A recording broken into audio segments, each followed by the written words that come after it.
Bonsoir. Alors, ça s'intitule Le Lunch. C'est une très belle histoire mal écrite. Paul a 49 ans.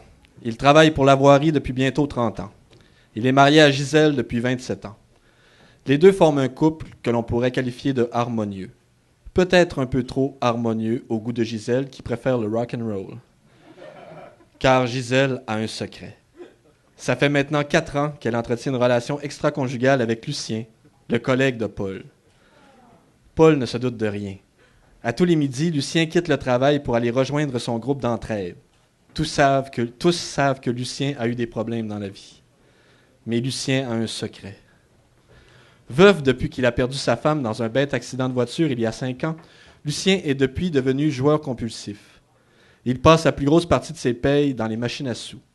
Depuis quelques mois, sa santé décline. Il est rendu à manger les lunchs que ses collègues laissent dans les poubelles. Particulièrement ceux de Paul, qu'il laisse intacts presque chaque midi. Car Paul a un secret. Paul est accro au fast-food. Presque chaque midi, il jette soigneusement le magnifique lunch que lui a préparé sa femme Gisèle pour aller s'empiffrer de Big Mac et de Whopper. Il sait que Gisèle connaît son penchant pour la restauration rapide. Il connaît tous les trucs de sa femme pour le déjouer. C'est pourquoi il vérifie chaque midi si elle ne lui a pas laissé un petit mot ou une petite gâterie surprise dans sa boîte. Elle lui disait toujours « Ces hosties de cochonneries-là, ça va finir par te tuer. » Et pourtant, Gisèle savait très bien que si quelque chose était pour tuer son mari, ce n'était pas le fast-food. C'est que Gisèle tentait d'empoisonner son mari depuis bientôt 5 ans. 5 mois, quand même. Pour se débarrasser de Paul, elle mettait du mercure dans ses sandwichs.